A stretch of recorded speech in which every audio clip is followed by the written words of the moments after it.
Penny. Sit.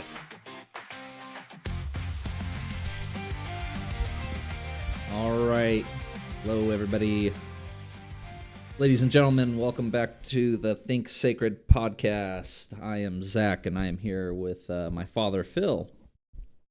Now, we're going to get to some comments today. Before we do, we'll tell you what we're going to be talking about after the comments are over. We ended up watching The Seventh Seal. We literally just got done watching it. Haven't had a whole lot of time to digest it.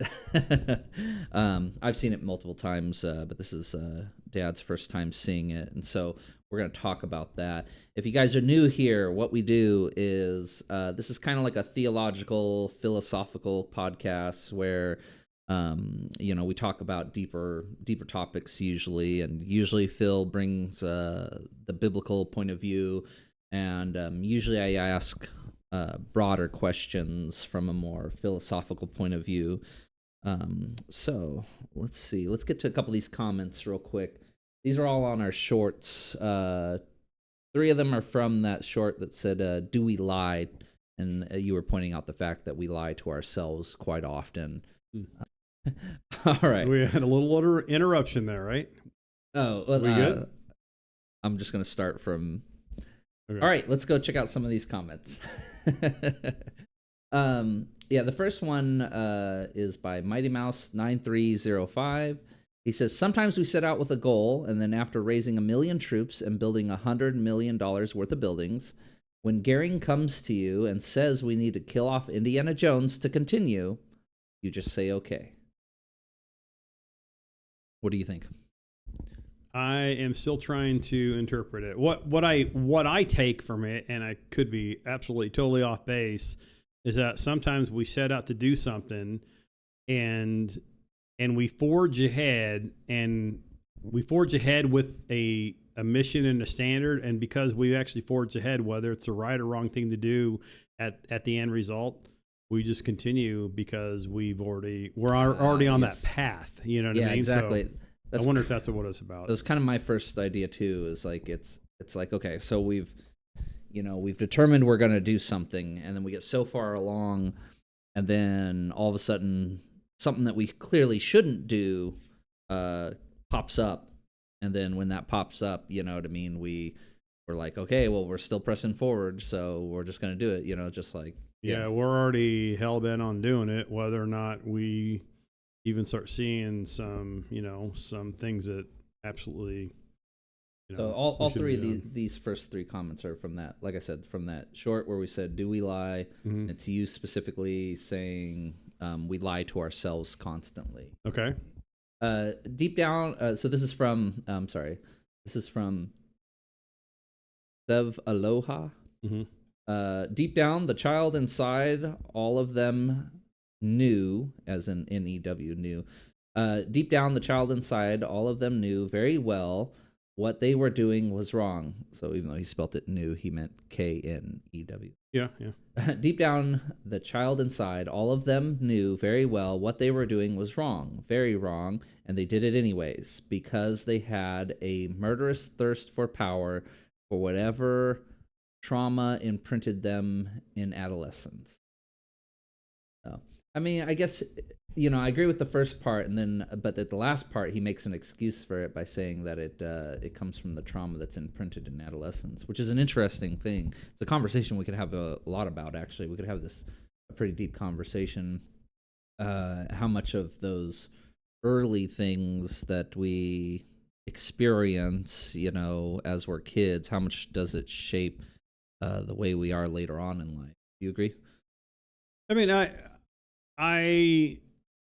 we can look at anyone, whether or not they had trauma or not, and then you'll find some pretty crazy things that people have done, trauma or not. And so, and I don't want to isolate it to trauma, I guess is my point. And I don't want to make that as an excuse. And therefore, I'm really hesitant to go there, not being a psychiatrist. And I just know that you could use examples of people that have had a good upbringing, horrible upbringing, anywhere in between, and you'll find that all people along every spectrum have done some pretty stupid and crazy things in their life for no reason. Yeah, exactly. like I said, definitely agree with that first part of the statement, though. Like, sometimes we do what's wrong, very wrong, even though we know, that it's not that it, or even though we know that it is wrong, we still do it.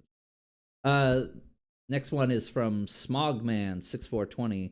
The path to hell is paved on good intentions. It's paved with good intentions. Yeah, yeah. That's a great saying. It is. I use that saying quite a bit in my life, or usually when I'm talking with people. You know what I mean? And it is one of those sayings that kind of rings true, and it kind of hits you at the right time, And, it's kind of funny because we actually were talking a little bit about that, but I didn't even, the saying didn't even come up. It wasn't even in my brain, but it really goes with a couple of the last videos, that we did. It's all what are our intentions? Our intentions mean so much. We think, and then and then we look deep down, and really were our intentions what we thought they were. So exactly. Anyway, it's a good saying, and I didn't even think about that as we were going through it. So it aptly applies. That's very, very good. Yeah. All right. So these next two comments were from a different short, where we were asking what is sacrifice, and some of us, I talked about giving up your time, and then you said that was, but also you said it's giving up a life, as well. So the first one is from In Primus 1. He says, sacrifice is giving up something valuable without the expectation of gratitude or returns. That's a good broad brush stroke for both of our definitions, I think. Yeah. Well, the interesting thing is when we first started talking on that specific video, when we were talking about sacrifice, we had started off by saying a couple things about whether you should have an expectation or you should have an idea of what you're doing the sacrifice for. And then it's funny, by the end of it, I think we both came to a conclusion that maybe it's better not to have any expectation at all. Maybe you should just do it in either a form of worship or praise, or somewhere along those lines, as opposed to trying to get something out of it. Yeah, which is interesting. All right, this is the last one. Same video. This is from Luz Calzada 3834. Parenting 2 children with autism. My third was born with gastrosis. My fourth, 2 months into my pregnancy, was told no movement. Got an abortion. They told her to go get an abortion. She refused. Begged for a different type of ultrasound, and they found a heartbeat. Also found a fibroid in my uterus that was blocking my son. Was told my body isn't making progesterone, so I would need a synthetic progesterone shot every Wednesday for the rest of my pregnancy till due dates. My husband is an electrician, and always there. Had a rough time relating to others who said being a stay-at-home mom wasn't fulfilling my time. Life is not easy, and it doesn't get easier. Sacrifice is what God has called us to do. I would do it all over again, knowing how badly I wanted to have my own family. We work hard to make sure our children are loved and know what it took to get us here. 37 now, and our family members now tell me, what are you going to do now for the kids? You're getting older. My response is enjoying my forever children. My oldest girl is autistic, nonverbal, but she is speaking, and it's exciting to know my sacrifice is worth it all. I don't need to compete or compare or complain. Made my dream come true. Life is good. Oh wow, life is good even with all those trials. It's yeah. Wow, I couldn't have said any better. I mean, it's interesting. What was the last sentence she said before that about I don't need to compete, Yeah, compete or compare or complain. I like that. Compete or compare. I don't need to compete, or I don't need to compare myself to others. It's just that's just perfect. Yeah, perfect lesson, and actually very scriptural because of how God has, set us as individuals. So yes, Yeah, I can't say any more on that one. It's a very long comment, but I think the message is pretty clear. She had a lot of stuff to deal with, a lot of hard things to deal with. You know what I mean? She pushed forward, and she had the help of her husband, who's an electrician, and then together they have a family and they're raising, and she's enjoying her time with her family, and she's glad that she has them. Yeah, I'm sorry. I do want to say one more comment. The implication there is that she's getting pressure from people giving her advice. You know what I mean? Yeah. And in a way that may not be the right kind of advice, I think is the way I take it, and that's tough. That's tough when you're under pressure to not think that advice isn't. I think when you're under pressure, you start thinking that. Even bad advice is good advice, I guess is my point. You know what I mean? Oh, yeah. So it's really good that she kind of has her mind set as to what she's here to do. And hopefully, as she has said, she's not persuaded by bad advice. Yeah. Anyway, I'm tripping over my tongue. That she said it really well, and I really like it. Yeah. Well, it's really interesting because you and I in this podcast, we stray away from giving advice. We don't give advice. We usually are asking open questions, and we're usually trying to work through, theological and philosophical debates type stuff. You know what I mean? Mm-hmm. So we avoid giving advice, and so it's really interesting. We could probably do a whole episode on that, giving advice or not giving advice. You and I would probably advise on the don't give advice. Somewhere around there. So those were our comments. All right, let's get into this. Oh man. Now, like I said, I've watched The Seventh Seal many times. And every time, I swear, it is just as impactful for me. It's like the whole movie is very dense, a lot of talking, and every bit of talking is very poignant, I would say. Mm-hmm.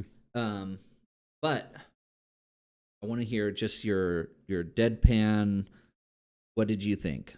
What did you think of the movie? How did it make you feel? What was interesting about it? Well, let me back up a little bit because it was a lot. I mean, I didn't know what to expect, but it was a movie unlike any other. Right? Oh yeah, it's Let me just set it up a little bit, not give too much away, but maybe I will. But it is an older movie. It's black and white. It's in a foreign language, so they overdub with in English.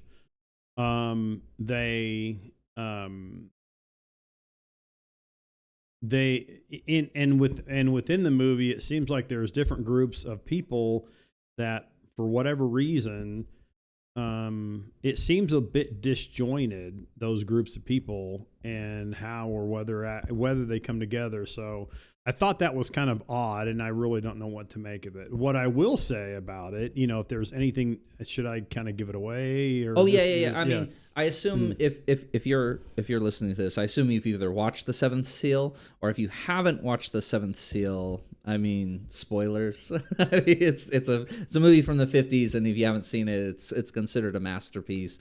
It's considered one of the greatest movies.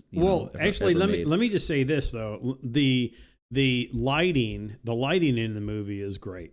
Yeah. Honestly, the camera angles in the movie are great. You know what I mean? Well, yeah. I didn't even think about that, but those are incredible. What were you gonna say on that? Well, there's a few shots of like death at the end the castle is just, his robe is like pitch black, and then he's just silhouetted by the hallway. Yep. And it's just, this image is just so like, yeah, I mean, it's just an amazing image. I mean, you could just take a picture like that and hang it on your wall, and it'd be incredible. Well, even the guy up in the tree, and basically the angle coming down upon him, even at the very last, where basically those people are led up the hill and they're silhouetted against the hillside from a distance. So, we could talk about the artsy stuff of it. The artsy stuff, I really kind of gravitated toward. The theme of the movie, though, I don't. I'm wondering if I even got it. You know what I mean? What I would say, what I got out of it is that it doesn't matter who you are, death is going to come for you eventually. You know what I mean? That's it. Okay. That's the theme of the movie. That's the theme of the movie. Yeah, that's exactly what the theme. Because you were talking about people being disjointed. Mm-hmm. That's the point, is like everybody has a different point of view, and everybody's approaching. In this case, these people are thematically one direction or another. So the squire is very specifically a denier. He's very much almost an atheist, you know what I mean? Although I would like to point out there's several points in the movie where he is obviously disturbed. You know what I mean? So whether or not he truly is an unbeliever or not. But anyways, well, it does have. Go ahead. You were into something else. The point is, is you have these people approaching death from all different angles. You know what I mean? And they all still have to meet him at the end. Yeah, I mean, I'm trying not to in a movie, because I don't like when preachers do this on stage. They take something. They take the Super Bowl that's happening. They have a service based on the Super Bowl. It's about the dumbest thing you can do. Oh yeah, you know what I mean. Yeah. But I'm not on stage. I'm not preaching, so I have a little more freedom to actually not preach the word, or preach the word as Timothy told, or Paul told Timothy. But but I will say that if we're to say anything, it is, that's what I got out of it. The other thing too is that the Bible does say that, it is appointed for man once to die and then the judgment. Like, it's really like, okay, everyone has their appointed time. It did show that in the movie. It's interesting though too in the movie about that most of the people I thought in there were pretty uncomfortable with that. That first guy actually was trying to come to terms with truth. He even said that, you know what I mean? And he was trying to understand truth, but it was interesting. He was going to the devil for truth, in a sense. At one point in time, he was asking, So the knight, or the Crusader knight, when he's inside the church, and he's taught, technically the death is kind of letting him believe that he's the preacher. The priest. Yeah, he's going in there for confession. I was wondering if that was what. Yeah, because it was a little ambiguous. Okay, that is what was happening. Okay. Yeah, he was basically the knight thought that he was confessing exactly. Okay. And the instead it was actually death that was standing there on the other side of the the wall. Yeah. And he describes it, this basically this point of no return as a mirror. And he says that the mirror, he sees his reflection, he sees himself, and he's tired of himself, and he's tired, and he's and I think he also says it scares him, his reflection scares he doesn't him. Like who he is the what I got out of that point. I forgot about that. That's right. Very oh man, the whole movie is so crazy. Now we talked about that. We've talked about sin being a mirror, right? Or the law. The law, the law, right? Kind of. You look in the law. You look in the mirror against the law, right? Yeah. And you realize who you really are. Yeah. Isn't that wild? So it's like the whole movie is trying to wrestle with basically all the same ideas that we have, you know what I mean, as we're going through this stuff, and I don't know, it's weird, I don't know, I don't know if I would just want to just start going through it like from top to bottom or something like that, but it's your podcast, do what you want. I mean, I have some more comments I want to, now that we're getting into it, want to say about the movie, but was there any specific scene real quick that really stood out to you? like absolutely like the best one? I think that when he went to, I was hoping for more actually, but where he went to the woman that was, who was going to be burnt. Yeah, the witch. Yeah, or well, they're calling her a witch. Yeah, and he's trying to get answers. He's trying to get answers from Death, and then he's trying to get answers from her. Have you seen Death? You know what I mean? I think is what he asked her. Oh, he asked her, "Have you seen Satan?" Have you seen Satan? Okay. Yeah, he went even right. further. He went even to an even crazier point. Yeah. It was just it was a very weird scene because he actually went straight up face to face with her. And the people that were actually trying to get rid of the spirits around her and doing this hocus pocus, potion stuff. It was interesting that he basically forgo all that, and he went straight to her to ask her point of view. You know what I mean? And I thought that was interesting. There is one more scene where, it was more just, something that I remember actually in Catholic school, which is really odd. It was the nun teacher in our classroom showing us how in certain Catholic cultures, right? Uh-huh.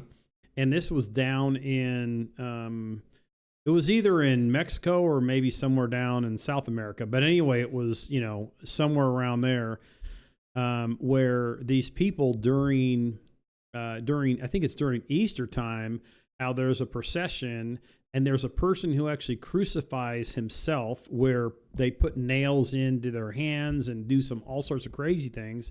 And people that are walking in the procession that actually beat themselves along the way. Yeah, they whip themselves. And I remember that as a kid, and I remember the nun.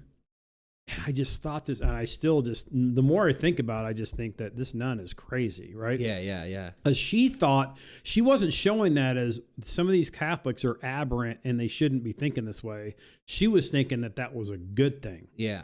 And as a kid, remember, you're a kid, you're in grade school, and you're being taught that it's good to actually, pay for your own penance is what I was thinking about. And I was like, my gosh, you know what I mean? Like I couldn't even get that going to Catholic school. Now it's even more foreign to me as I'm understanding that sin, you can't pay for your own sin scripturally. And yet she thought that you could do your own penance. And it was a good thing that these cultures were going to that extreme. And anyway, that scene brought back the memory of me being taught that in Catholic school. That's crazy. Yeah, I had heard. I knew that people did the thing where they whip themselves. You know what I mean? I've seen it in other movies as well. But so I knew that was a thing. I had never seen it until I watched this movie in that manner, where it's like this parade of people, this whole parade of basically monks and followers that are all whipping themselves, and it's an incredible scene. I mean, it is crazy, and like people are like, the townsfolk are like getting on their knees and praying, and one woman's crying, and then they stop, and then the guy is like berating them. You know what I mean? The preacher monk or whatever he is, the priest guy. Yeah. He's berating them and telling them, "You're gonna die. You're a sinner. You're gonna die." You know what I mean? It's weird though. As he was berating them, he wasn't telling them to repent.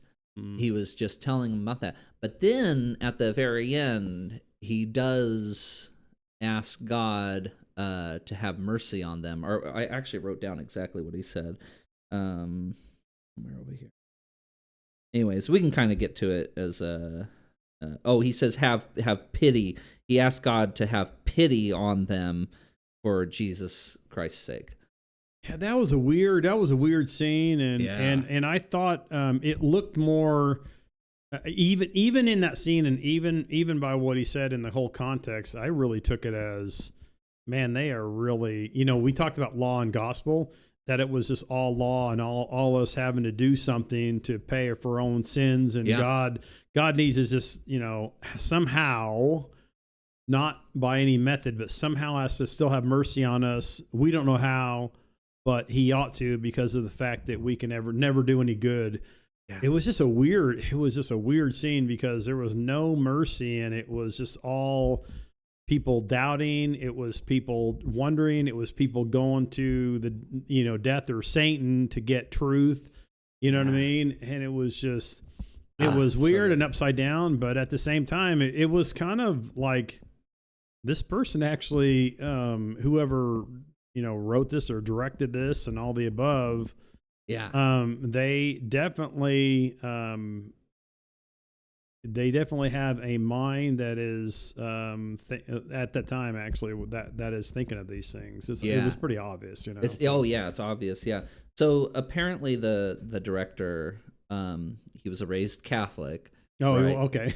and during this time when he's making this movie, he is struggling with his faith a little bit. Okay. You know what I mean? And so he's trying to get that out onto the film. That's what I know of. You know what I mean? I don't know the rest of the story or anything else. So not really. But I do know that. I do know that he was raised a Catholic. Like I said, I believe it's like Northern European, Sweden, Norway, somewhere around there, right? That kind of stuff is where he was raised. And definitely the names they weren't, when I say this actually happened in Mexico or in South America. Yeah, the name, apparently this type of flagellation is, no, I don't know. I don't know what you call it. Anyway. Oh yeah. Where you're whipping yourself is, it sounds like it was something that it wasn't isolated to the culture I mentioned. So yeah, I don't think it was. Definitely a broader thing. Okay, so just starting off, it opens speaking Revelations, right? The seventh seal's opened and everything like that. What do you know about those specific set of verses? The seven seals being open, and then the trumpets afterwards, where the angels are blowing them. Is there any what's the meaning of those that as you're understanding the Bible? I don't know. No, I'm just kidding. So Revelation, well, it depends how you read Revelation. So let me, I'm not going to get. We've had this conversation before. There's different types of, past, future, present, and how you read it, right? Yeah. So Revelation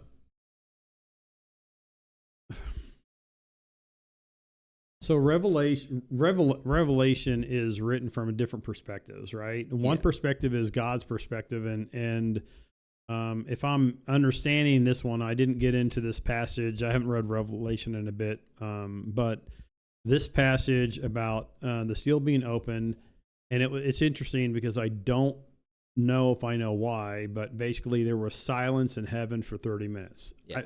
They mentioned that in the movie, and I'm like, okay, I remember that verse. Silence in heaven for 30 minutes. Then the angels were sent to basically wreak havoc on the earth. Mm-hmm. You know what I mean? Yeah. And God was allowing this to happen. I don't know. I'm not going to speak more to it than that, because that's really what it was about. Yeah. If you're talking about death and destruction, and about whether God allows it or not, I mean, it's pretty apparent He allows it. Yeah. Of course. The reason I say that is because, again, I speak bad against churches out there, but there's several churches now that are saying, any type of sickness, anything like that, God doesn't allow that. That's not a God that we worship. It's like, have you read the Bible? Mm-hmm. Have you even read the Bible? You know what I mean? And once again, Job. We love the story of Job. Job is covered in sores, and he's lost everything. He's literally like a homeless beggar on the side of a mountain, basically. Yeah. So anyway, I mean, but I'm not going to get into it, because I'd be tripping all over myself, because I'm not, not going to be one to speak too much eschatology. Although I have said it in the past, my general eschatology is not premillennialist dispensationalism at all. Like that, and churches that I went to for most of my life, that's what they were. But I never got it. I never understood it. Now that I understand there's different views out there, it's like, okay, these other views actually, for me, have much more validity biblically, right? But so I'm sorry not to answer your question. No. That's good. That's good. It wouldn't be fair to the viewers. Well, I mean, that's exactly the point of the movie, right? Is the knight is struggling with the silence of God, right? He wants to hear God. He wants God to reach out and touch him. He wants to have some sort of like tangible proof. And he even asks, like, is it really so wrong to want to understand God with your senses? You know what? That is, I forgot about that part of the movie, because it's interesting that I said, you went to death and you went to Satan to actually try to get answers. He was asking God, or no, he wasn't asking God. He was kind of just verbally saying, why isn't it God can't give me something? The way I interpret it is outside of faith. I want something concrete that I can actually see and believe, rather than having faith where basically you're asking me to believe something I don't see. So, which is interesting. So, I mean, almost very early on, right, we meet the actors, right?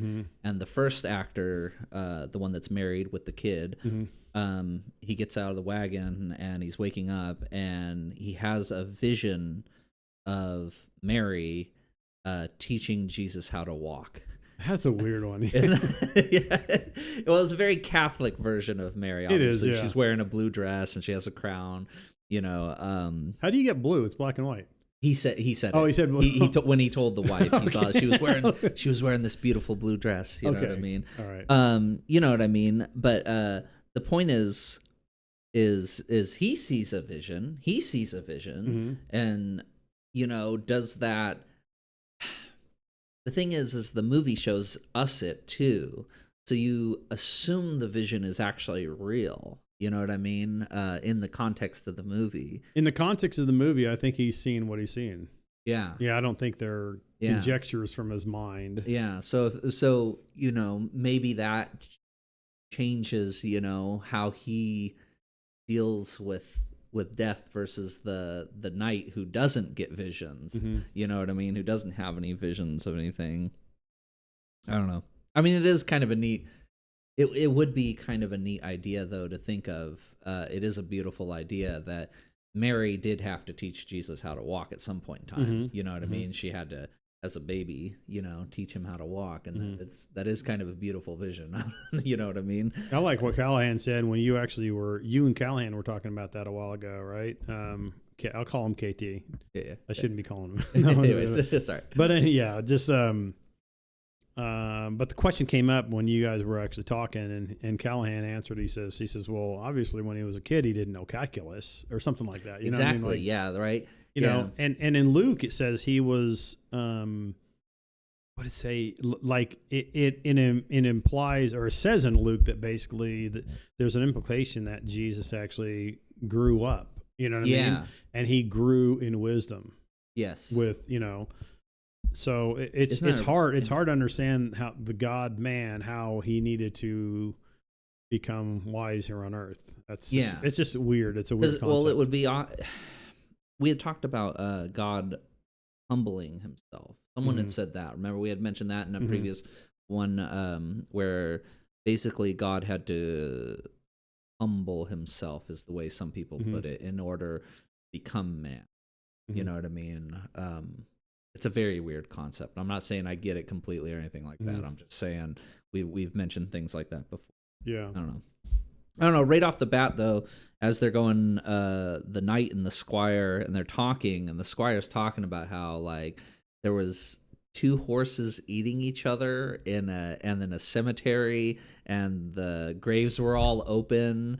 You remember that? Like right at the very beginning. Yeah, that was weird. I didn't know what to make of that. Yeah, the whole movie is like so much like it's just like a lot of poetry. It's a lot of like they're talking about things and they're using analogies and metaphors and stuff like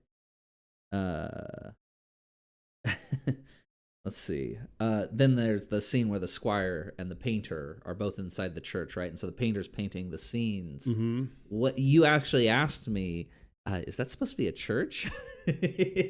and actually, that's kind of interesting because it looked like an appropriate, medieval style church up in the, up in the northern areas. Their churches were pretty simple like that. But I mean, I don't know. What did you think of the church and the painter himself and what he was painting? He's painting like what's going on. He's painting death, and he's painting the people that are going around flogging themselves. I thought, well, one thing I thought it was pretty dumb of a question for me to ask if it was a church, because there was a crucifix there. When I look back, I'm like, oh yeah, there was. It was obviously a church. But the painter, it was interesting that they were arguing about, not arguing, but they were kind of like going back and forth about, why are you painting this? And he says, he's just going to paint what he paints. And it's up to the person to decide how to take that painting. You know what I mean? Isn't that wild? Like you shouldn't be painting this stuff. It's like it's not up to me. It's up to that person to I forgot how he put it, but it's up to that person who sees that painting to take it however they want to. It's not up to me. It's not up to me to do that. He specifically said, "I just paint the truth.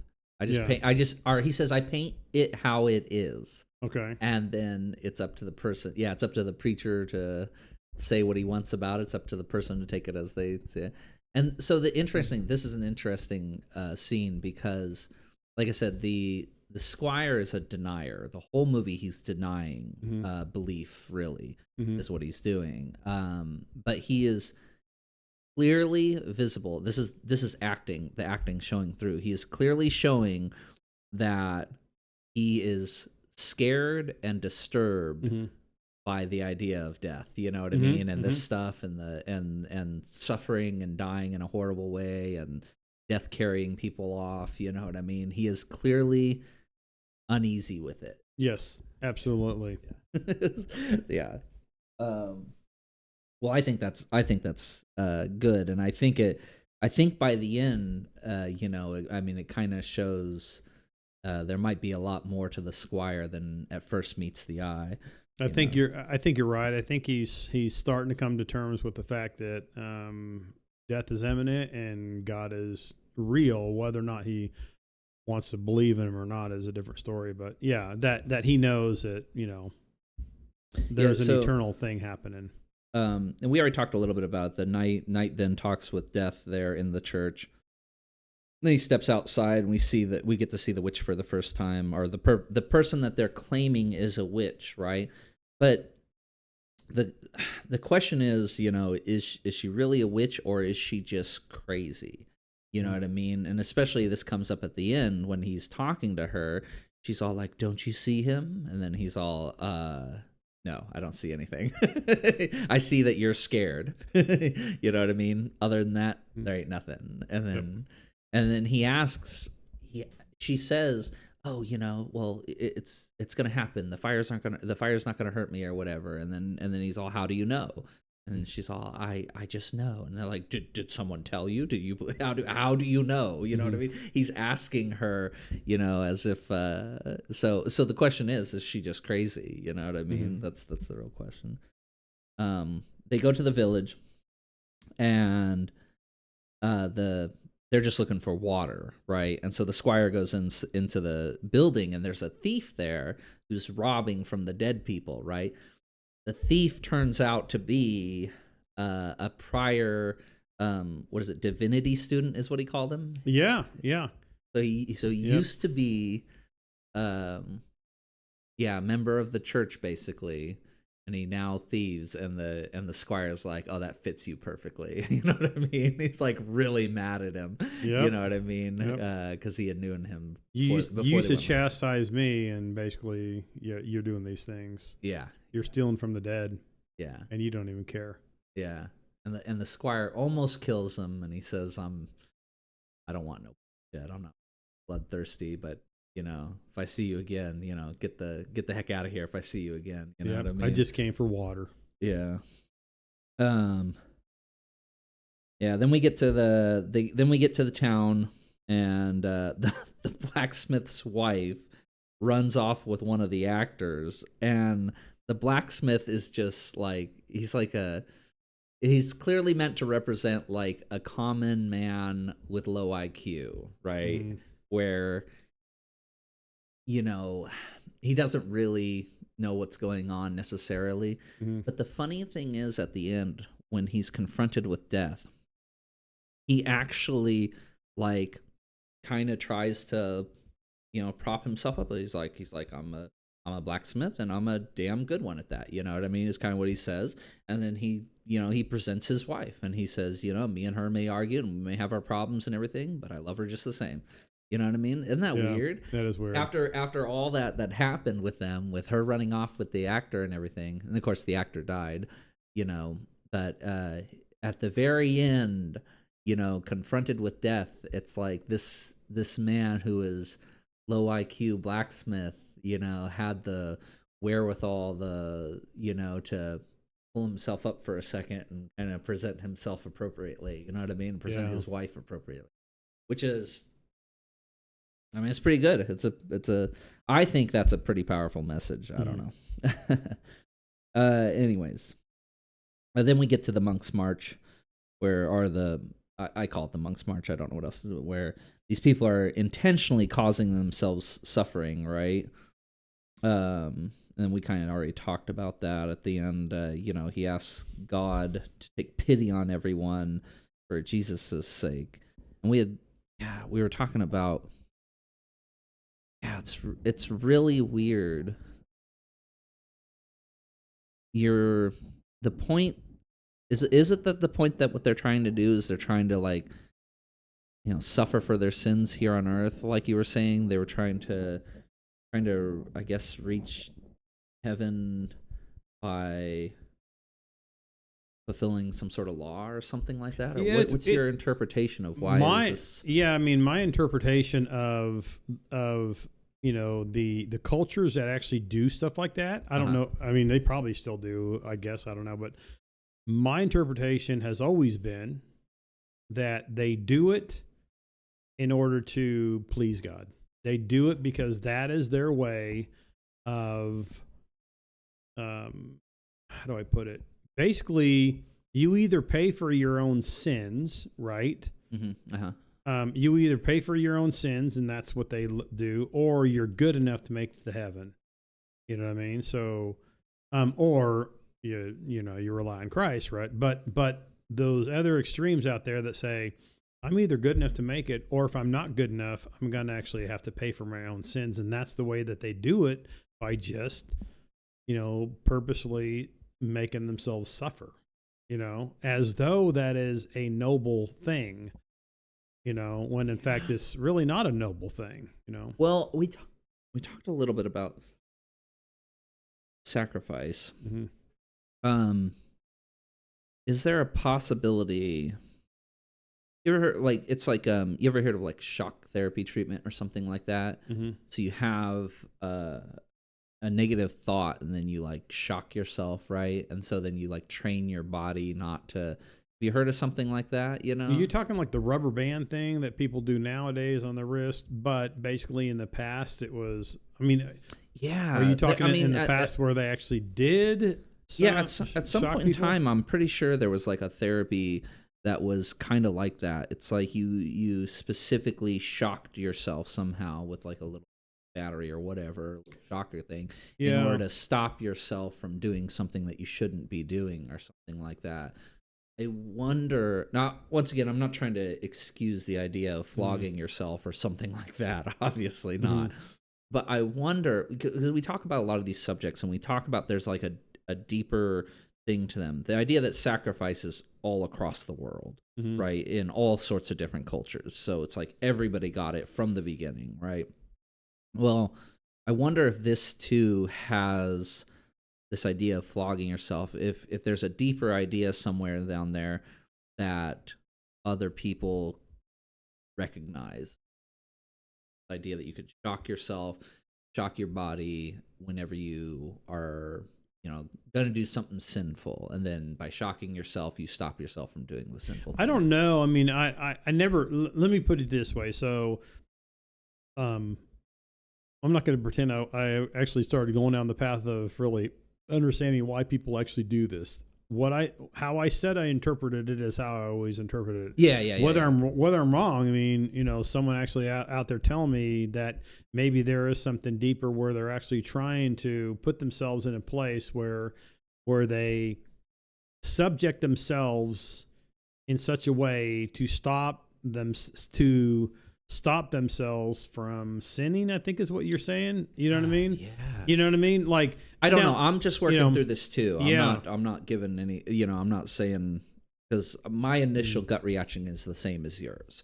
But I was just throwing. This is how the podcast goes. We talk about these things, you know what I mean, which clearly seem to be one way, and then we ask a little bit of a harder question, and then now we question, like where's the line at, or is there something, or is it just nah?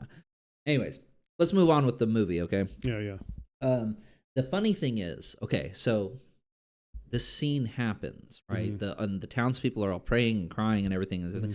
They all go into the bar afterward, or the tavern or whatever.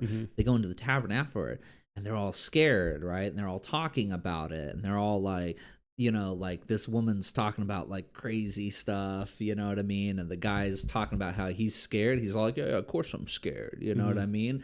And it's really funny.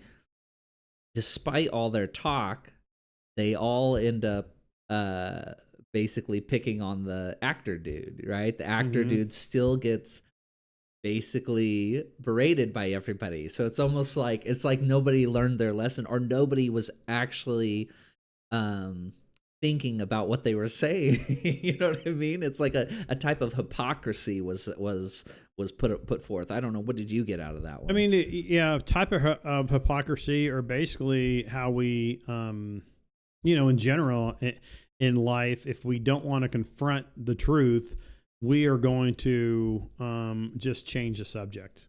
Yeah. You know what I mean? Or we're going to actually focus on something else. And that was their way of focusing on something else. It was actually someone else that they were focusing on. Yeah.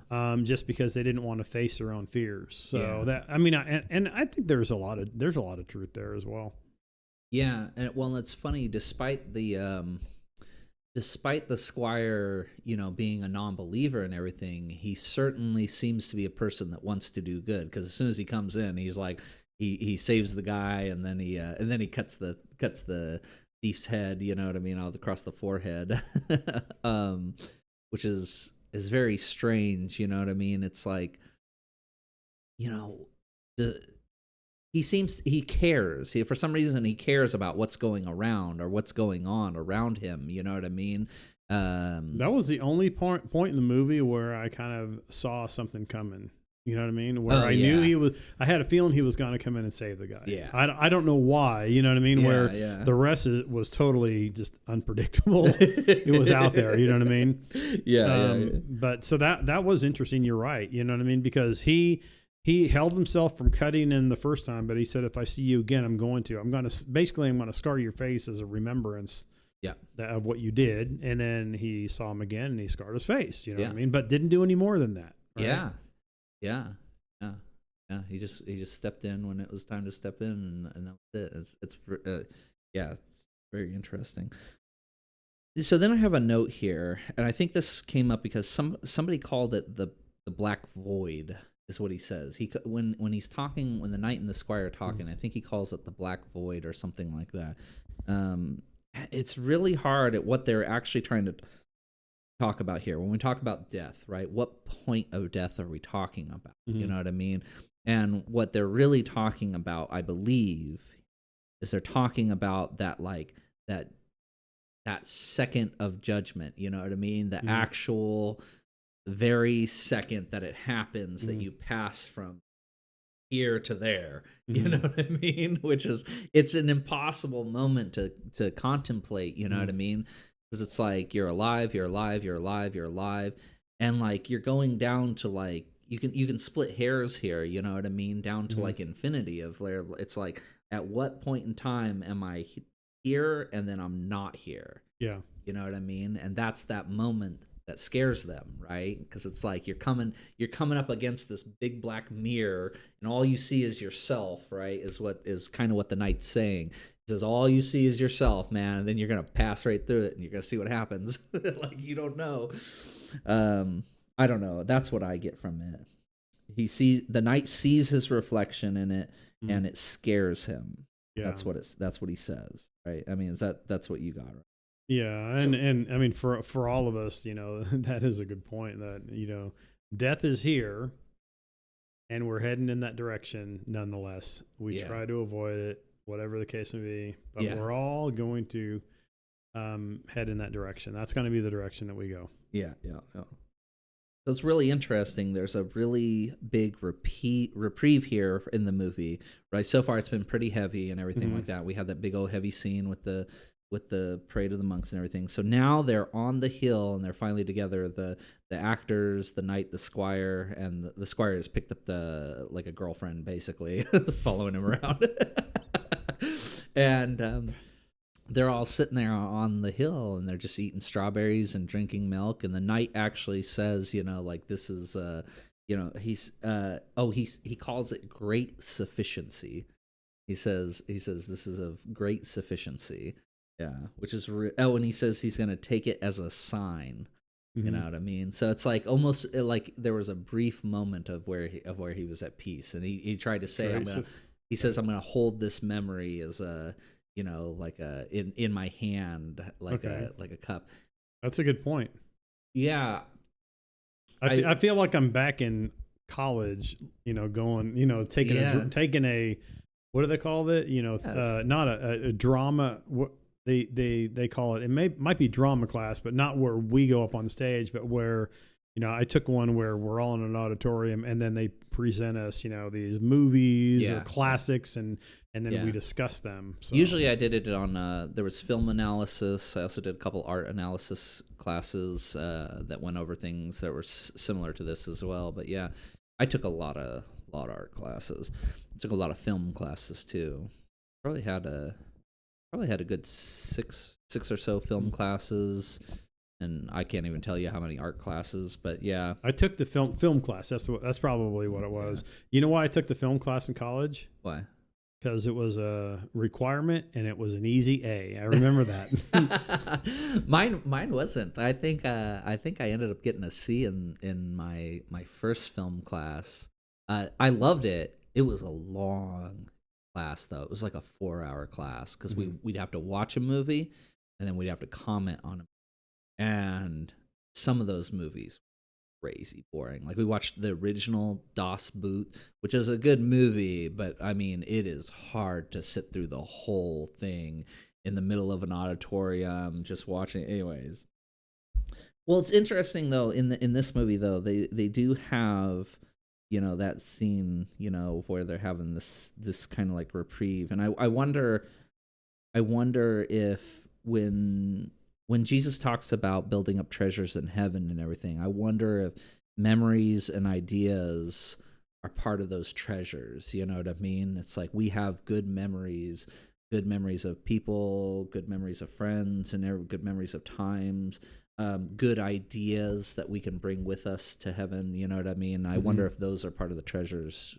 Is that somewhat of your understanding of what the treasures in heaven will be, or? No, not really. I mean, I think it's more hyperbole about what are we here for the temporal? Are we here for the eternal? Right? Are we looking at God? The law and the gospel thing I bring up a lot. But are we living by faith? Or are we not living by faith? Right? Mm-hmm. So I don't see it as laying up yourself treasures in heaven. It just has it, and it does talk about for where your treasure is, there your heart will be also, right? So when it talks, the way I look at it is that whether in thought or in deed, right? Mm-hmm. Either one, because it's our minds set on on eternity. Our minds set on above, not here on earthly things. What does that mean? That doesn't necessarily mean that if we do those things, that we're basically going to have, more stuff in heaven. We're going to store the stuff up in heaven. It's just, how do we set our mind and our heart? That's really, I think, all it's saying. I don't think it's saying any more than that. I know that some people interpret it a little differently. I don't interpret it like that. Does that make sense? But I don't think there's too much of a difference between what you said and I said. I think we're saying very, very similar things. When I talk about memories, and good times with friends and good ideas and everything like that, I think that does affect who you are in your heart and makes you a better person. And I don't know. I think the way you described it is not too far off from what I meant. You know what I mean? I don't know if that made sense or not. But anyways. So as they're going, so the squire is talking to the blacksmith, right? And he says to him, "Love is perfect in its imperfection." Because the blacksmith is crying over the fact that his wife has ran off with the actor, right? And so and the squire's telling him to get over it. Basically, he's like, "Oh, it don't matter." You know what I mean? He is pretty much telling him to get over it, yeah. Huh? He is pretty much telling him to get over it, yeah. Yeah, and it's really funny. And the blacksmith is like, "Oh, I'll never get over it," or anything like that. And then, to give him, it's really interesting. So the squire says that. He says that love is perfect in its imperfection. And then the blacksmith says, "You don't really believe that." And then he's all, no, I don't believe that. I was just giving you advice." Something like that. Yeah. He says, "I'm full of advice," or something, as he's walking away. Yeah. And then the blacksmith goes with him. So then it's interesting. The blacksmith goes with them, and they're just barely outside of the village. And the wife and the actor are walking down the road. The blacksmith's going to... That was a pretty cheesy scene. It was a pretty cheesy scene. Yeah. The blacksmith is gonna kill the actor, but it's really strange how the wife manipulates the situation. Like, she's standing on one side of the cart with the actor, and then all of a sudden, the blacksmith starts talking, the squire's whispering in his ear, and then all of a sudden she goes to the other side. She's back with the blacksmith, and she's saying that the actor's he's a liar and whatever, and full of empty promises or something like that. It's just so weird. Yeah, it's very strange, because obviously, like I said before, the blacksmith is clearly supposed to be like this low IQ type individual. He's not really supposed to be aware of the situation necessarily, because then the next thing that happens is the actor goes and fakes his own death, right? So he fakes his own death, and it was pretty obvious, I guess. And, but obvious to everybody. So he was taken by that. He believed that, and then the way the wife actually manipulated herself back into his life. Well, she, it wasn't. It was more, the way I looked at it, was more manipulation than anything. But I think so. He believed the wife, and he believed he believed the actor, so, which is crazy. Because low IQ, like you said.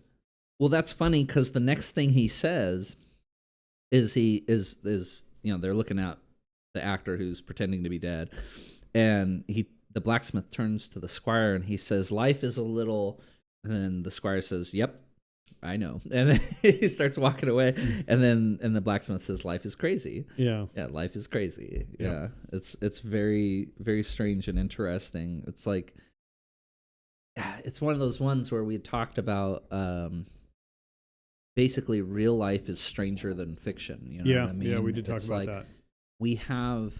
There are situations that happen every day where people are like, "How in the world did that happen?" You know what I mean? I've had several instances like that. You know what I mean? I'm sure you have too. You know what I mean? I think that's kind of what that scene was kind of trying to show. It's like, this is like, dude, this stuff is crazy. You know what I mean? But it happens. You know what I mean? I'm sure. Now, what's interesting is the actor faked his own death, and then literally just goes and dies, climbs up a tree and dies. That was interesting, you know.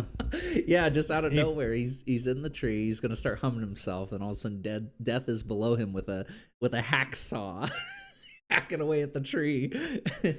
And the actor tries to, he almost tries to plead with death. He's all, wait a minute, I have an appointment, you know, I'm supposed to go do a play here at the next town over. And then death is like, it's been canceled due to the death of the actor. Yeah, that's right. Oh, that was a great line, actually. Yeah. Yeah, and he's like, he keeps on trying to say stuff, you know what I mean? And death is just like, nope. You know what I mean? It's like, you ain't getting out of it. Yeah. Yeah, so weird. Actually, at the very beginning of the movie, when the knight says to death, just a second, you know, death says, you all say that. He says, you all say that. You say, just a second. Hold on a second. Yeah, it's a pretty scary thought, you know what I mean?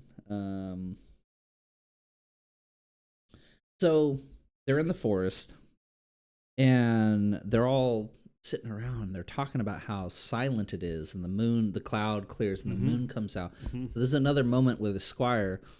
See, it's really interesting. Obviously, the character you're meant to identify with is the knight, and he is the character I identify with the most, obviously, right? But it's interesting how often your eye is drawn to what the squire is in, because the knight, for the most part, is very stoic, you know what I mean, except for a few extreme examples, you know what I mean, but he's stoic, and he's just trying to get through it, you know what I mean, whereas the squire has got to talk about it all the time. So it's really interesting. The moon clears, and everybody's talking about how it feels like a weird night, it feels strange and everything like that. And so the squire recognizes it with them. It's not like he doesn't know. He's like, yeah, it's weird. There's silence. Why can't we hear a wolf crying? Why can't we hear an owl crying? That's true, yeah. Yeah. It wasn't just normal stillness. It was stillness, but no animals or anything. Yeah. No sound whatsoever. So the interesting thing is, like, he understood that this is why I think the squire, in the end, the point of the movie is, for the squire at least, is in the end, he's going along to meet God anyways, you know what I mean? Yeah. Despite his verbal denial, you know what I mean? I think he understands it as well. I think that's some really good acting too, unless I'm reading it wrong, you know what I mean? But we'll get to the last line of the movie, but anyways. So the witch clearly believes in Satan. So she's talking about, the next part of the movie is they go to burn the witch, right? So the witch clearly believes in Satan, because she says, oh yeah, you know, I see him, you know what I mean? Look into my eyes and you'll see him too, you know what I mean? And the night behind you. Huh? Okay. Oh, and then she says, look behind you, and then he turns around, he looks, no one there. Yeah, it's a strange scene. The question is, you know what I mean? Is she just crazy? Is she just, you know, what is it? You know what I mean? Like, what in this world, in the real world, you know what I mean? When you run across people like that, that's our reaction to them is, oh, you're just crazy. You're basically just crazy. You know what I mean? I've seen some strange videos online where these people are claiming to do magic or something like that, and there are sometimes they look completely unhinged. Hair's just a mess. They're skinny. They're gaunt. They look like they're on drugs. You know, even if they're not on drugs, they look like they're on drugs.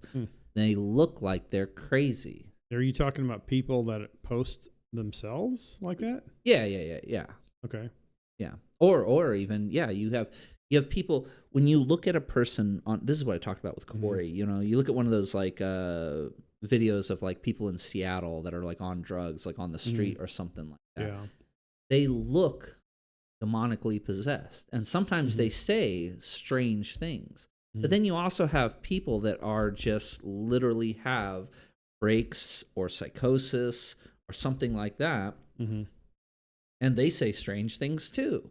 Mm-hmm. You know what I mean? And so what's the truth of the matter? You know what I mean? I'm not saying you have an answer, but like, I mean,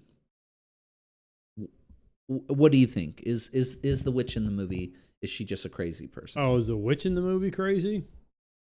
I don't think that they tried to open that up for us to know one way or the other. You know what I mean? Yeah. It was kind of left for interpretation for the viewer. That's a great answer.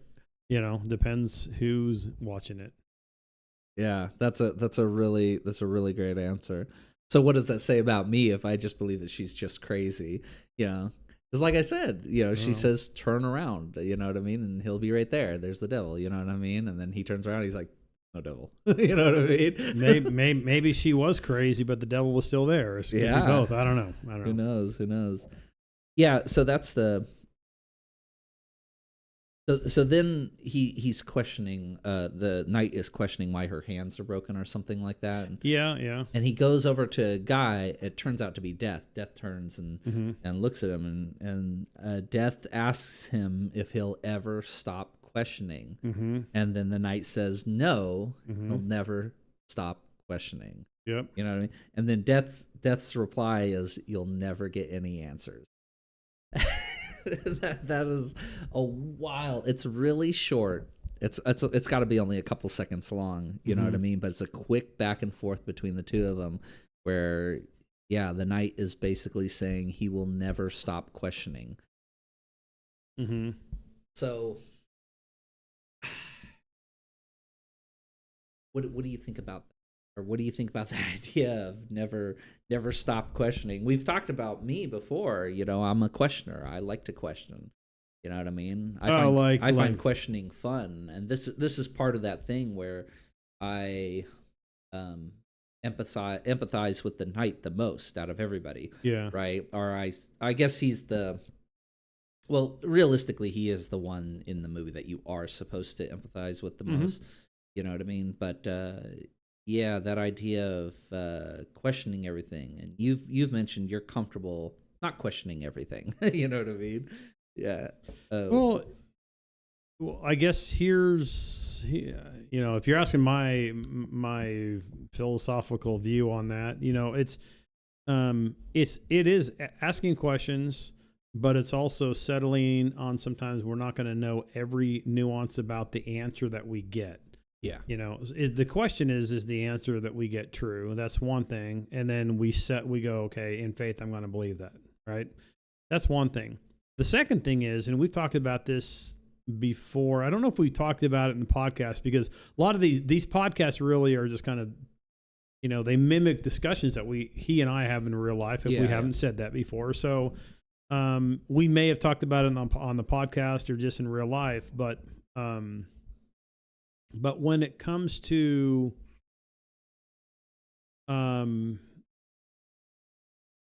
when it comes to coming up with maybe this is what it is. When it's coming up to an interpretation of something. So I'm not saying don't question. I'm not saying don't ask questions. I'm saying that is totally valid. I'm saying sometimes we have to believe by faith of something that is, we settle on it even though we don't understand at all, right? We settle on, we know what the truth is and we settle on that. But the second thing has to do with more of an abstract situation out there where, and there's examples out there and it drives me bonkers. Think about this. YouTube will have a short video out there and they'll show, and I don't like watching these because of this, honestly. And it shows what's called a Karen out there doing something stupid. Oh, yeah. And half of them that I watch, I'm like, well, who's the Karen? Is it this person or this person? Because I don't have the context. You know what I mean?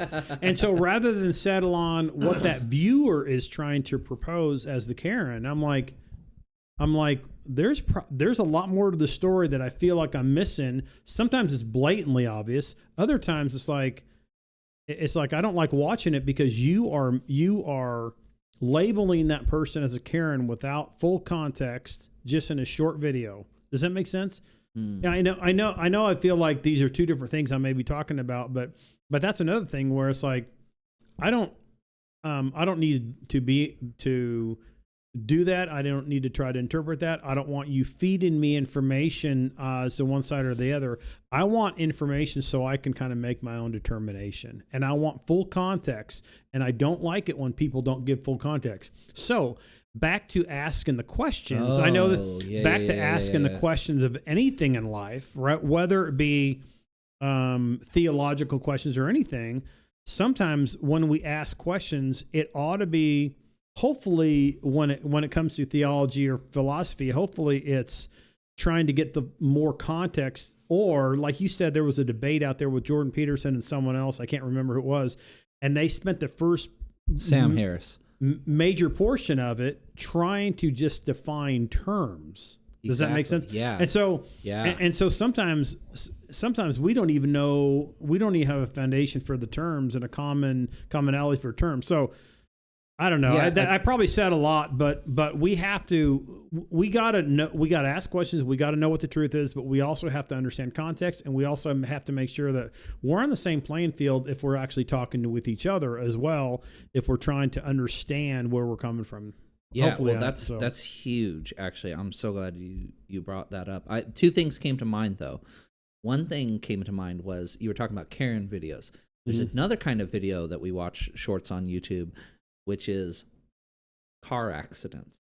Now those I like watching. I hate watching the Karen ones anymore. The interesting thing is there's usually not commentary over the car accident ones, and usually it's pretty obvious who's at fault. The car accidents for me, for the most part, yeah. See, so I wonder if there's and sometimes it's like this person in this lane and this person trying to get in, and then they obviously are trying to squeeze them out, and then they get mad that they got bumped. It's like, wait, you might have been in the right, but basically you were wrong, not allowing the person to squeeze in when they we're trying to merge or whatever. I don't know.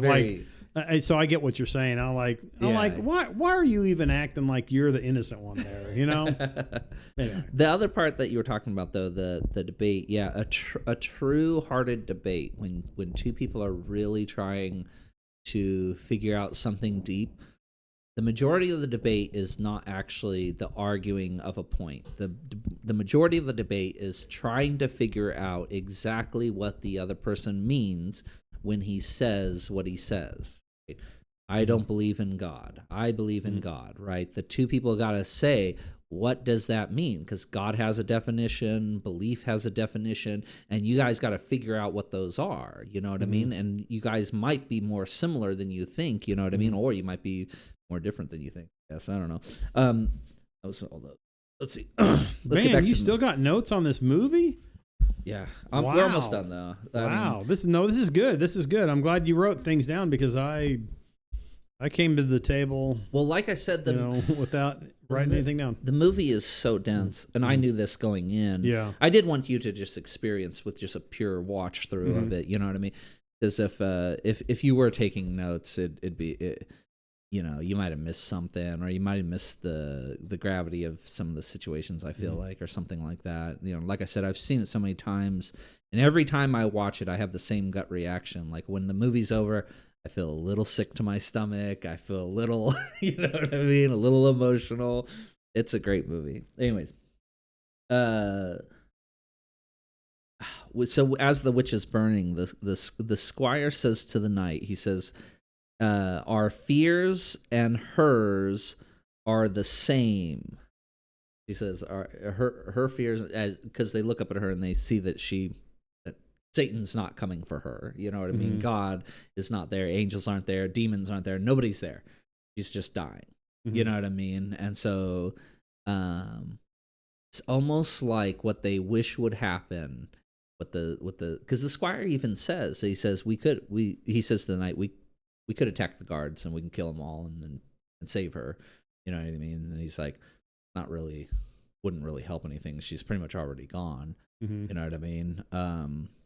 But it's almost like they want as they're watching, they want someone to come down and save her. Mm-hmm. They want something to happen. They want some sort of divinity, some mm-hmm. sort of divine, intervention. You know what I mean? But the divine intervention doesn't come. And that's mm-hmm. why. And then this, once again, this goes back to why I think the squire actually is a believer mm-hmm. deep down, is because he says, I just can't stand it. I can't bear it. You know what I mean? And he walks mm-hmm. away, as basically the knight's crying at that point in time, mm-hmm. Thinking that this is basically a tragedy or travesty, whatever, tragedy. What do you think about that? I mean, do you think that it's obviously good acting, right? But what was your thoughts on that scene right there as they're kind of the only thing I didn't get anything about whether he's a believer or not, so to speak, but all of them understand that death is imminent. You know what I mean? And there's all of them in the movie. Death is imminent, and there's a fear of death in the movie. Now toward the end, where it showed expressions on the different people's faces, it seemed like some of them faced it with less fear than others. Yeah. Right. But death is imminent, and there is a common fear to all that basically we're going to have to pass through death at one point in time. So. Yeah. So that's what I got out of that. And he couldn't overcome that. He couldn't not believe enough to where it's like nothing's going to happen after I die. You know what I mean? Yeah, he's still emotional about it. He knew that death was wrong, and he knew that, I think, anyway, I'm interpreting the movie. But that's the point. I think that he, if you look at it, that he understood that death isn't the end. You know what I mean? Yeah. That there's something eternal after that, and hopefully you're on the right side of eternity, I guess. You know what I mean? But because if death was imminent, I mean, I think if we knew that death was the end, if we knew that instinctively, I don't think we'd be fearful. Oh yeah, well it'd be a whole different world, wouldn't it? But anyways, I don't know if it'd be better or worse. Actually, it'd be a whole different world, though. Probably worse. Yeah. No, but the squire talking about this fear part. Mm-hmm. I don't know. I guess I already said my part about it. You know what I mean? He says he can't. Why is it that we as people, we do really want to see some divine intervention? People crave it all the time. People want to see it just all the time. You know what I mean? There's lots of people that. Hold on, I got a dog. No, keep going. I'm sorry. Yeah. I got a dog chewing on my chair. What are you doing? He's a good boy. No. But no, I mean, it's really interesting. We look at this life and we kind of look at it, especially as certain points in times in our life, we look at this life very mundanely, and we see tragedies, and we see horrible things happen, and we wish that they wouldn't happen. When we ask why isn't there divine intervention? Do you agree? Yeah. I mean that's the way we are. Yeah, I agree that's the way we are. You know what I mean? Whether we're coming to terms with it in the right way, that's a whole different thing. And how do you do that? That's probably a subject that, you could have a 52 week session on that and never really come to a solid conclusion on that. Yeah. You would come to principles. So how do we think about it? No. Now, trying to think scripturally on the movie, it seems wild that I'm actually going there, but it's interesting that the shortest verse in the Bible is Jesus wept. Yes. Right? What was he weeping over? It was Lazarus dying. Lazarus' death. Yeah. Exactly. You know what I mean? So even Jesus in his humanity was weeping that the way that I think most solid scholars look at it is that he was weeping over death is in the human race. I think that's a fair assessment. You know what I mean? Yeah. So he was weeping over it, even though he knew, and even though he was telling Lazarus' sister, don't you believe in the afterlife kind of thing? And I am I believe in the resurrection. Well, I am the resurrection and the life.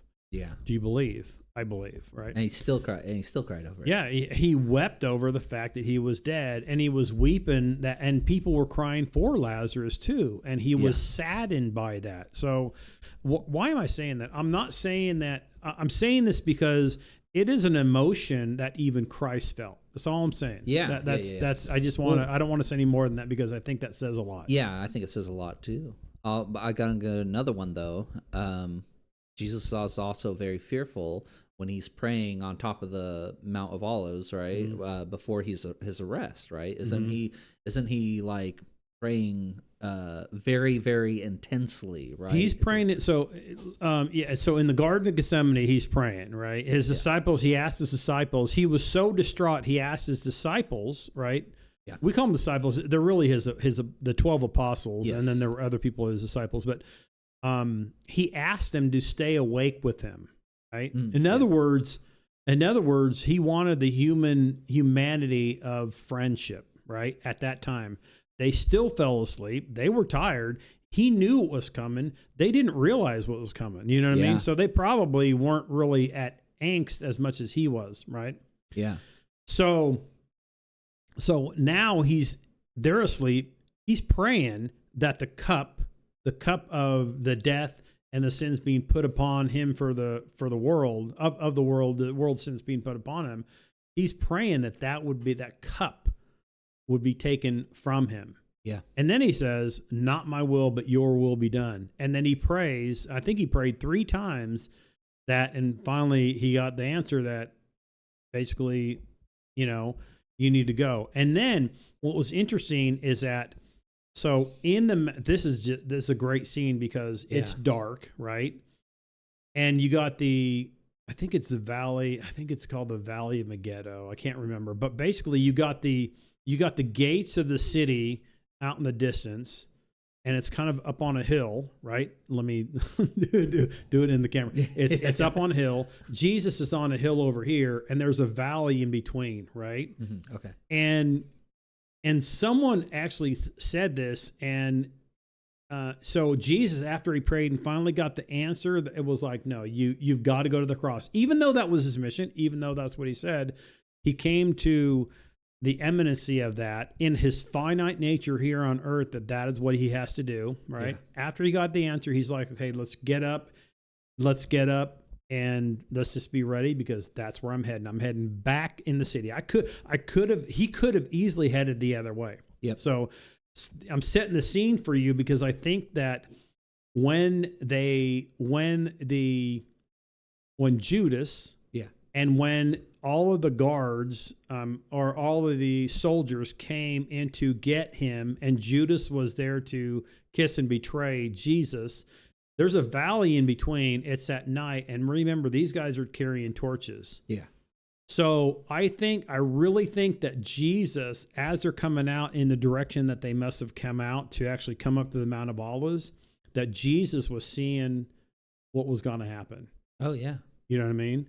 Like he was seeing these people coming up to the garden carrying torches, ready to take him. That's crazy to think about. You know what I mean? And he still stood there waiting for him to be taken.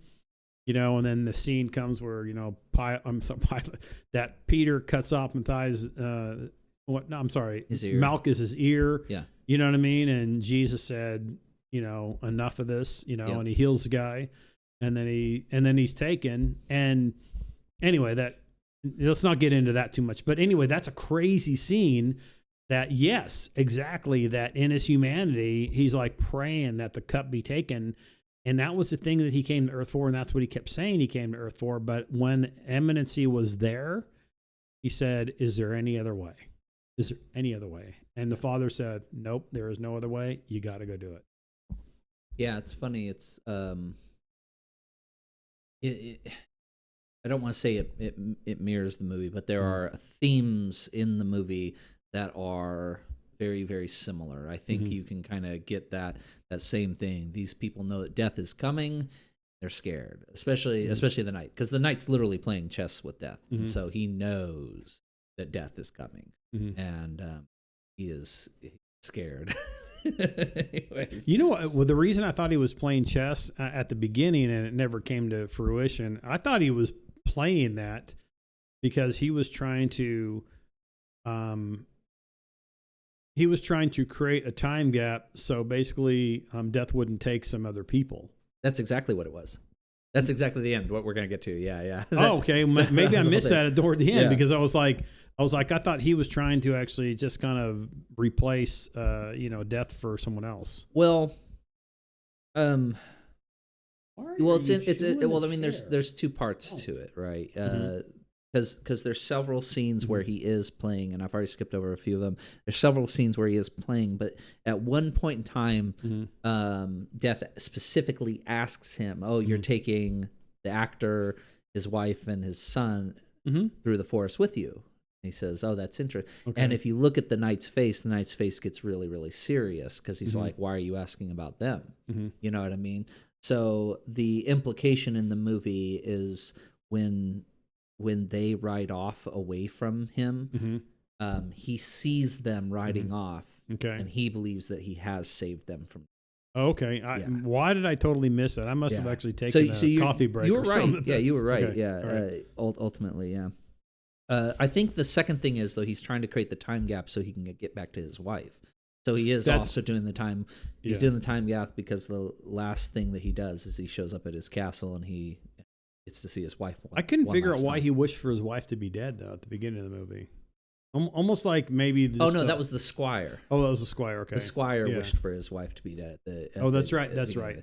Because he doesn't know where his wife is, and he just assumes she's dead because they've been gone for 10 years. Gotcha. I don't know if you caught that part, but they had been on crusade for 10 years. Okay. That's crazy. That is crazy. 10 years. So it's interesting. So the thief shows up and he has the plague, right? In the movie, he shows up and he's like screaming and wailing, and they're sitting there and they're watching him die. And he says that he is afraid to die. He says, "I don't want to die. I'm afraid." Right? Out of all the things you could say, right? Oh yeah. Oh, okay. Like, and then that guy said, don't go to him. There's nothing we can do. There's nothing we can do. And he tells her, if you go over there, you'll just get us infected too. You know what I mean? Yeah. Very crazy. That's a crazy scene, and it's completely different from the actor's death scene, because the actor's death scene, Death shows up, and it's kind of comedic how he's sawing him out of the tree. But that was pure comedy, actually. It was a pretty good one. Yeah, and he's trying to, and the actor's trying to, like plead his case, like, oh no, I gotta go do a show. You know what I mean? But in this case, the thief just dies a horrible death, and you don't see Death come and grab him. He just falls over and dies. You know what I mean? It's a lot worse. You know what I mean? It's a crazy dichotomy of how they show a couple different deaths in the movie. So here's the last thing. As they're playing, this is really the whole point, or it's the conclusion that I believe that the director came to, and I think this is why it's in the movie. Okay, so this is the last time that the knight is playing chess with the Death, and Death is about to beat him. Okay. When the knight loses, he says to him, or the Death says, the next time we meet, I'm going to take you, and then the knight says to him, well, and then will you tell me what's coming next or whatever? And Death says, he says, then will you tell me your secrets? Will you reveal your secrets? And then Death says, I have no secrets to reveal. Yeah, that was a good one. Yep. Yeah, I think, and I told this one to Corey. I said, I think it's the point of the whole movie, or not the point. I think it's the conclusion of the director, is that Death, the next thing Death says is, he says, I am unknowing. I don't know. So the implication is that Death is not an angelic figure. It's not a being with intelligence or anything like that. It's a force of nature. It's literally just it's like a wave or a tsunami, or it's like it's just something that just happened. It doesn't actually have Do you know what I mean? Mm-hmm. I don't know. I mean, what's your conclusion?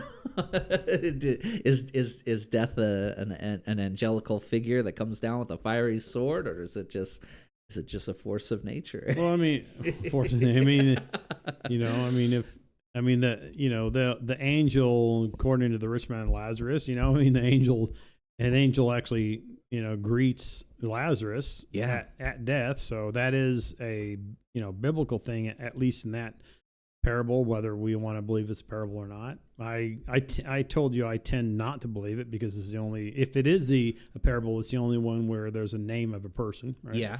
Yeah. But anyway, an angel. We've actually talked about that. Yeah. An angel meets him and brings him to what's called Abraham's bosom, or basically, a place of,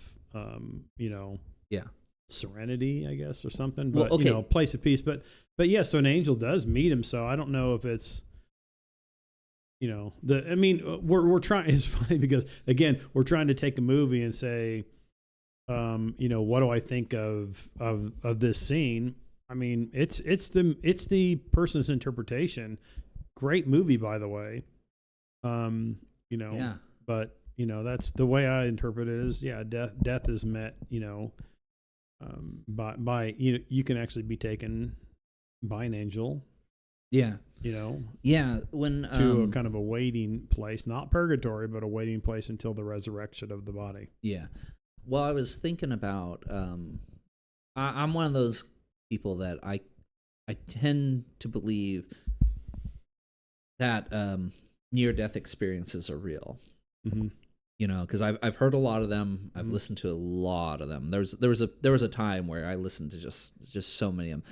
Some of them obviously fake, but there are some where the person is absolutely 100% convinced that what they saw was, what I mean? And you can there's some people, I don't care how good of an actor you are, there's some people that you just, like, you can tell that they believe, that they believe. Okay. Or at least you hope. I guess I hope. Maybe that's me being a little. No, I'm going to be a little facetious here.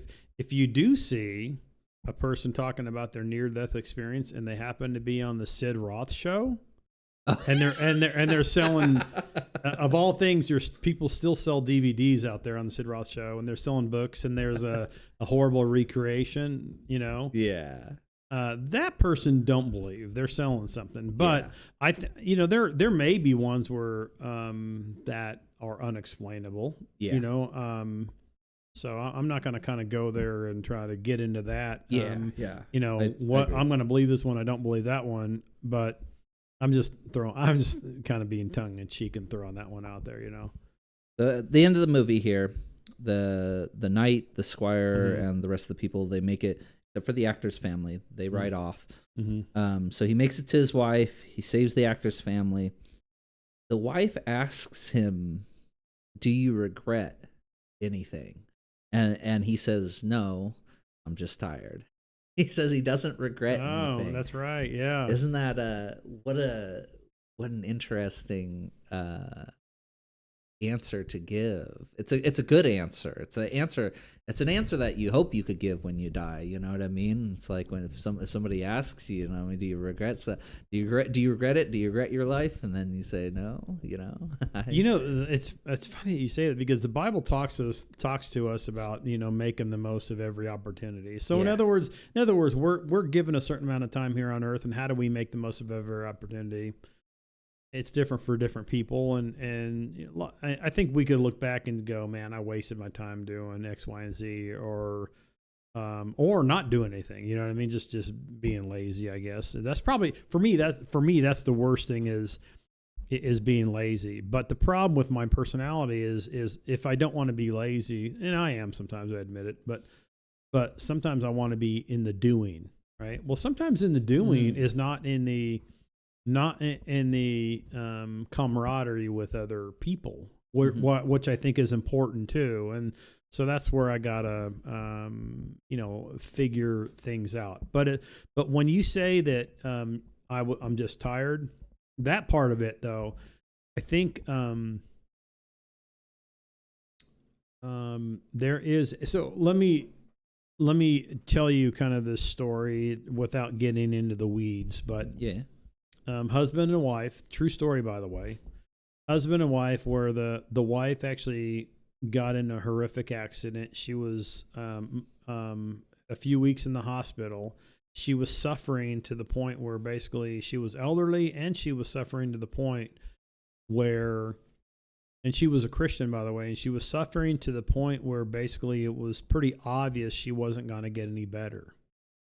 The husband, actually, I've heard this by another person too, but the husband actually, in similar fashion, the husband actually saw that and realized toward the end that she was still trying to hold on, so to speak, and he told her, "Don't worry about it. I'll be fine. Just let go." You know what I mean? Yeah. And very soon after, she seemed to be, according to him, at peace, and she was gone. Right. In other words, I see that as the same as I'm just tired. Like I'm trying to hold on. Maybe not for my sake, but for your sake, because I know that you're going to miss me. Family's everything here on earth. But he gives her the go ahead to just, you worry, just, be at peace, let go, So anyway, that's interesting. And it was a story told directly to me, from the husband, but, Yeah, I'll give you my last one, which will play off of that. We're almost done here. Yeah. You got so the wife's reading Revelations as they're eating dinner. Yeah, it was at the beginning and at the end of the movie. Exactly, the exact same bookends. Right? Verse. Although she keeps reading even further, she reads into the part of the destruction. And then all of a sudden, Death is standing there behind. They all slowly turn and look at him. And like I said at the beginning of this, man, that picture of he looks so skinny, and he's just like, the cloak he's wearing is so black and so dark that it's just like he just looks like a shadow. Who does he remind you of, by the way? I don't know who. Oh, come on. What? In more recent movies, but not real recent, but I don't know who. Darth Vader. Yeah, he looks a little bit like Darth Vader. Yeah, he's got that big long cloak and everything like that. There's a lot of he has that white face. I think that, oh yeah, especially as he's dying, yeah, when they take off the mask and everything off of him. Yeah, that's a good point. Yeah, I thought it was blatantly obvious. I don't know why, but anyway. They're not just that one. There's probably a couple others that I could think of. Well, that's actually a really good one though. Yeah, as Darth Vader's standing there, right, in the cloak, and it's so black, right, and then he's outlined. Especially in some of the movies, they'll do that. They'll put a black light behind, or they'll put a light that's shining behind him in the same manner that it was on this one. Yeah, that's actually a really good point, because there's a lot of imagery like that people do. Yeah. Looks like that. So it's really interesting as they all present themselves to Death. Then it's like they all feel necessary to say a little something. Yeah. Okay. Keep going. The blacksmith, like I said, we had already said this. The blacksmith presents himself, then presents his wife. The knight's wife presents herself first, and she's accommodating to him. She says, "Come on in." You know what I mean? But the knight is in the back, just praying his guts out. he's like, "Lord God Almighty, have mercy on us." Yeah. You know what I mean? He is just like, yeah, he is. It's funny. I wonder if he just understands the judgment better, than everybody else, or not, or how he's dealing with it, or something like that, or he's just, I don't know. He's literally like just begging for mercy. He's like, "God have mercy on souls," you know what I mean? Pretty powerful, you know what I mean? And the squire still denies it, you know what I mean? The squire is just like, death standing right in front of him, and the squire's, what does he say? He says, I'll be silent out of protest, you know what I mean, or something like that. Yeah, really interesting. I don't know. Did you have anything to say on that part when they're presenting themselves? No, you couldn't have said any better. Good movie, by the way. Just really different, like absolutely different than any movie I've ever seen. You know. Well, the last part is the actors make it. They survive and they're sitting on the hillside, and then they see the others dancing away with death. Death is carrying them off. And the funny thing is the actor actually names the squire and says that the squire is at the end of the line, struggling along behind everybody else. That's what I don't know if you caught I didn't that know. one. I didn't even. Man, there's a lot of things I guess I didn't catch. You know. I guess that's the last line of the movie. Is the actor is noticing who's who, and he mentions specifically that the squire is at the end of the line. Yeah. I wonder if that means anything or not. I thought it was pretty cool. Could be, and it could be that with the different groups that actually they use in the movie, they use actors as actual, as an actual group in the movie. You know what I mean? Yeah. We're all pretending, I guess. Yeah. Yeah, crazy good movie. Yeah, like I said, I feel the same way about it every time. I mean, I feel every time I watch it, by the end of it, I feel uneasy, I feel heavy, I feel like there was so much, it's so dense. The whole movie is so dense. Anyways, I mean, any last thoughts on the movie itself? No, glad you had me watch it. We've been waiting a little bit to do this. Yeah. Another one we'll eventually watch. Next podcast we'll do something normal again, but eventually we'll watch Moby Dick as well.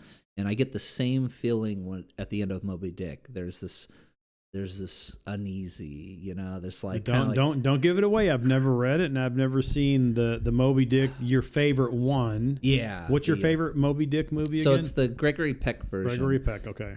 And I didn't realize, I knew Gregory Peck was a good actor, but it wasn't until I saw this Western with him. There was a Western that he was in, something like The Gunslinger or something like that. But he's in it, and he's the main character. And I didn't realize how big of a range he had. He's very, very dramatic in Moby Dick because that's what Moby Dick is. It's very, very dramatic. It was kind of like The Seventh Seal, where it's like there's a lot of poetry like language. There's a lot of like heavy language, a lot of talk of God and stuff like that. But in that Gunslinger movie, it's like this really, it's like this Western that's like it's kind of interesting. It's a little sad and everything like that as you're following this older gunslinger around that he just wants to retire. He just wants to go and find a place to settle down, but nobody will leave him alone because he has a name, he has a reputation, so everybody knows who he is. So every time he walks into a town, someone's got to challenge him to a gunfight because they think they can outshoot him. You know what I mean? So it's a great movie. So I didn't realize how good Gregory Peck really was until I watched a couple other movies of his, and then going back and watching Moby Dick again, it's crazy just how good he is. I'm excited to see it. I am. Yeah. I guess there was one last thing I wanted to talk about, talk about that moment of death as comes, you know what I mean? It's like, God, man, you really do hope that you're asleep when it comes. The best way to die is to die in your sleep. Because I've thought about it. It's like you hear about people holding on. You just told that story about the woman, you know what I mean? She's suffering and she's holding on. And it's like I think I understand that. I think it's going to be really, really hard for me not to try to hold on as long as I possibly can. You know what I mean? Like when that moment comes, like, am I going to be able to just release, or is God going to have to rip me out of my body? You know what I mean? Well, fighting and screaming, Yeah. It's really interesting. It's like being born, some people don't want to be born. You know what I mean? Sometimes people stay in the womb longer, sometimes you stay late, and some people can't wait to get out and they jump out as quick as they can, you know what I mean? So I wonder if I'm using that as an analogy, of course. You know what I mean? For like Big Fish, where the kid slides across the hospital floor. Yeah, that's right. Yeah, exactly. That kid comes out fast and really wants to he's take ready the for life. life. Yeah, he's ready for life. Yeah. Yeah. So I wonder if ourselves, when we come to finally, meet death and everything like that, it's like, yeah, how hard are you gonna hold on, or how easily are you gonna release?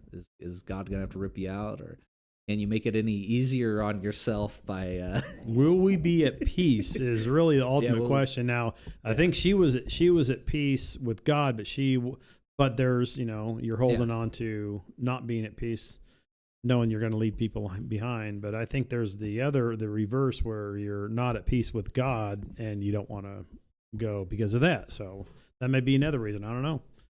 Yeah. Well, there we go, guys. Thanks very much. This was a long one, hour and 43. Oh no. So, okay. A little longer than usual, but I hope you guys liked it. I hope you guys found our take interesting. Going through there. Like I said, I had a lot to say, obviously, on the movie, because, like I said, I've seen it so many times. I love it. I think it's an amazing movie. If you haven't seen it, it is one that I recommend pretty much everybody go out and see. You know what I mean? So, anyways, thanks very much, guys. If you guys give us some comments, you guys saw at the beginning of this video, we like to read comments and we like to comment on them if we can. And so, anyways, thank you guys very much. Thank you.